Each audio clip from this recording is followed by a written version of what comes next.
سيرجي مراسل أخبار عايش بمكان ما بروسيا. هو ومرته ديانا صار لهم سنين عم يحاولوا يجيبوا ولاد بس ما عم ينجحوا.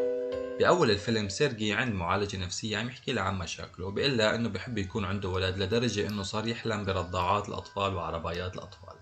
المعالجة بتسأله إذا عمل الشيء الوحيد يلي لازم ينعمل لحتى يحبل مرته. سيرجي بكل فخر بيقول عنه عم يمارس العلاقة كل ليلة، بس مرته ما عم تحمل. حاولوا يغيروا المكان وصاروا يعملوا هالشي بالسيارات بس بدون نتيجة. سيرجي حتى كتب أمنيته على ورقة وأكلها، بس كمان ما زبطت. المعالجة بتقول له إنه أفكاره رح تصير حقيقة قريبا فلازم ينتبه. سيرجي ما بيفهم شو قصده بس ما بيسألها. وهو بطريقه للشغل بيتصل بصاحبه والمحامي تبعه زورا. زورا خسر 8 قضايا ورا بعض ومأزوم ماديا. عنده بنتين وعم يحاول يجيب صبي. بعد ما بيحكي معه سيرجي بيوصل للموقع وبيقدم برنامج مع زميلته. بمكان تاني ديانا بتكون بمعرض صور وكل الصور يلي صورتها مؤخرا معروضة هني. سيرجي متأخر كالعادة. لما بيتصلوا فيه بيقول إنه بالسيارة ورح يوصل بعد 5 دقايق، بس بعد المكالمة سيارته بيسحبها ونش لأنها كانت واقفة بمكان ممنوع.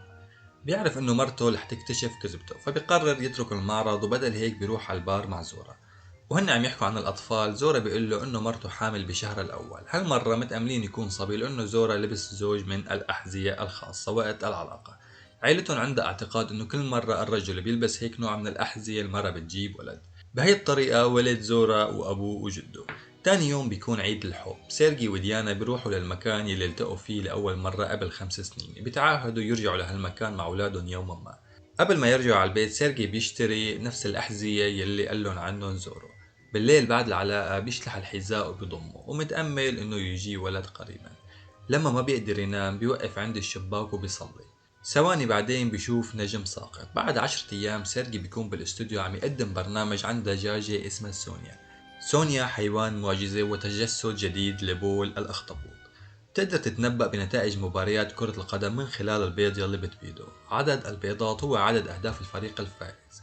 وهو عم يقدم الأخبار فجأة بيتقيأ، بيعتزل وبيرجع للشغل بدون ما يعرف السبب الحقيقي لدوخة الصباح. بعدين وهو بالسوبر ماركت عم يشتري أشياء للعشاء بيوقف عند رف المخلل.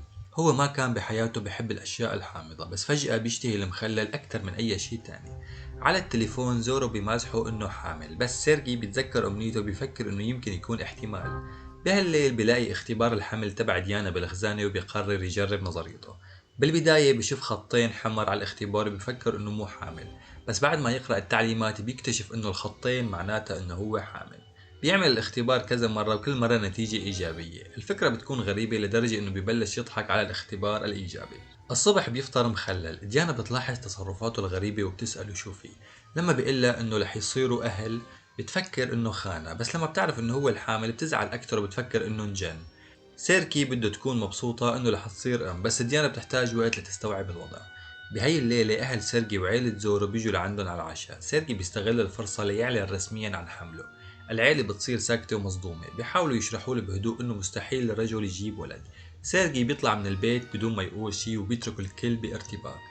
أبوه بيلوم أمه لأنه كانت تعمل يوغا الحوامل وبيفكر إنه هي السبب يلي خلاها يصير نسواني من جوا. الصبح سيرجي بيقرأ كتاب عن الحمل وبيدرك أعراضه. بيترك السلبية على جنب وببلش يتحضر لوصول الطفل. لما بحس بموعد الولادة بينبسط لأنه رح يكون ابنه من برج الأسد. من هذيك اللحظة سيرجي بيبطل الدخان وبياكل مخلل بكل وجبة. كمان بصير يسمع قصص للأطفال مشان الولد يسمعها. مع الوقت ديانا بتتقبل فكرة الحمل وبتدعمه بكل طاقتها. بعد 4 شهور بطن سيرجي بيبلش يبرز. بيروح لدروس الحمل يوميا بس بيدعي انه موجود ليتعلم اكثر عن وضع مرته. الامهات ما بيشكوا بشيء وبيفكروا انه عم يجرب التجربة الحقيقية. بينما الكل القريبين منه بيعرفوا عن الحمل سيرجي قرر يخبيه عن باقي العالم. بالشهر الخامس سيرجي وديانا بيروحوا لعند دكتور نسائية لأول مرة، بس أول ما الدكتور بيشوف إنه الزوج هو الحامل بيرفض يعالجه. بنفس الطريقة بيزوروا كتير دكاترة وكلهم ما بيقبلوا يعالجوه. بعدين بيلاقوا الدكتور تخينوف يلي صار له شهرين فاتح عيادته وما عنده ولا مريض لأنه محتاج مرضى. بيوافق يعالج سيرجي. الدكتور بيطلب منه يطلع على السرير الولادة بس سيرجي بغبائه ما بيعرف شو لازم يحط على الحامل تبع الأقدام. بسبب حالته الفريدة بيضطر يوقف على 4 مشان الفحص. تاني يوم بالشغل سيرجي بيكتشف انه زورو سمح للبرنامج بس خبر حمله. لما الخبر بينتشر الناس كلها بتصير مهتمة بالرجل اللي صار حامل. بصير الموضوع ترند عالمي وهذا الشي بيعصب سيرجي لانه كان بده الموضوع يضل سر. الناس بالشارع والباص صاروا يعرفوه ويعاملوه كأنه غريب، وهذا الشيء ما بيساعد بحالته النفسية. سيرجي بيواجه زورا وبيزعل منه لأنه باعه مقابل المصاري، بس زورا ما بيبين أي ندم. بالعكس بيقول له إنه عنده أفكار أكثر رح تخليه مليونيرية. بالبداية سيرجي بيصرخ عليه وبيقول له إنه ما رح يبيع حمله، بس لما بيهدى الفكرة بتصير معقولة بالنسبة له. من هداك اليوم سيرجي بيطلع ببرامج تلفزيونية كتيرة كالزلمة الحامل. كمان بصير الراعي الرسمي لمنتجات أمومة كتيرة. شهرته بتكبر بسرعة خلال أسابيع قليلة، الصحافة بتلاحقه بكل مكان وحتى عيلته بصيروا تحت الأضواء، وبينعمل معهم مقابلات كتيرة. بيوم من الأيام وهو بمطعم بيجي زوجين مثليين وبيسألوه كيف الرجل بيقدر يجيب أولاد. سيرجي ما عنده فكرة كيف صار حامل، بس مع هيك بينصحهم يلبسوا الحذاء يلي قال له عليه زورو خلال العلاقة، وبيعملوها بغرفة خضراء. بالمراجعة الطبية الجاية سيرجي وديانا بيكتشفوا إنه رح يجيبوا ولد.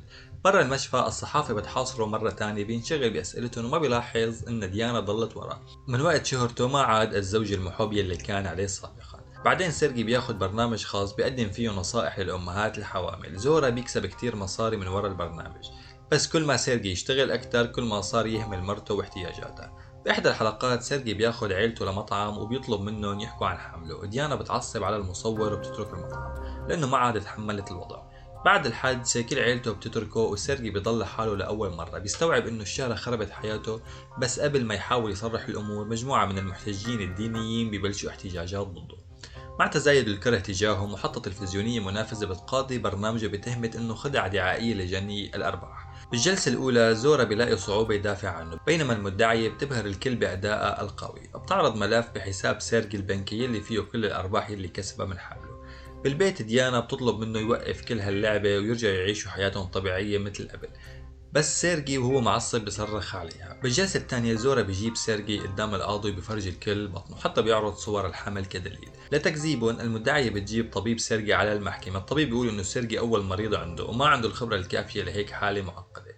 المدعية كمان بتعرض ابحاث من اطباء اكثر خبرة بيأكدوا انه الحمل عند الرجال مستحيل.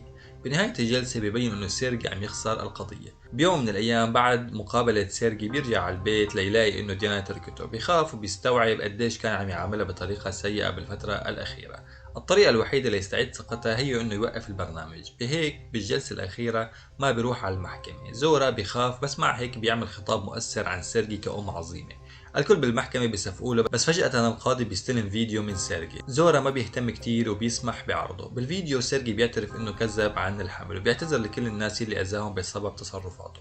كمان بيطلب السماح من ديانا يلي كانت دائما دعمته. بعد اعترافه القاضي بيعلنه مذنب وبيغرمه 1,000,000 روبل. الكل يلي كان مصدقه بما فيهم معجبيه بينزعجوا. سيرجي بيقابل ديانا بمكانه المفضل وبيعتذر عن انه كان زوج سيء واستغل الحمل كأداة. وفجأة بتنزل مية الطفل والأطباء بيعملوا عملية قيصرية وبيولد الولد بنجاح. بعد الولادة سيرجي بيقول لعيلته انه اختار الحب عن المصاري. الكل بيكونوا فخورين فيه لانه كان شجاع. ديانا بتجيب الولد وبتسلمه لسيرجي لأول مرة. بعد 3 سنين ديانا بتكون بمعرض صور بتعرض فيه صور سيرجي بفترة الحمل. ابنه صار أكبر وهو عم يلعب مع بنات زورا. بعد كم شهر ديانا بتدعي إنها تجيب توأم، وفعلا أمنيتها بتتحقق وبصير هي وسيرجي حوامل بنفس الوقت. وهيك بيكون انتهى الفيلم وبيكون انتهى الفيديو تبعنا. إن شاء الله الفيديو يكون عجبكم، وإذا عجبكم لا تنسوا تدعمونا بلايك واشتراك وتفعلوا زر الجرس لحتى توصلكم فيديوهاتنا الجديدة. وبنشوفكم بالفيديوهات القادمة، وسلام.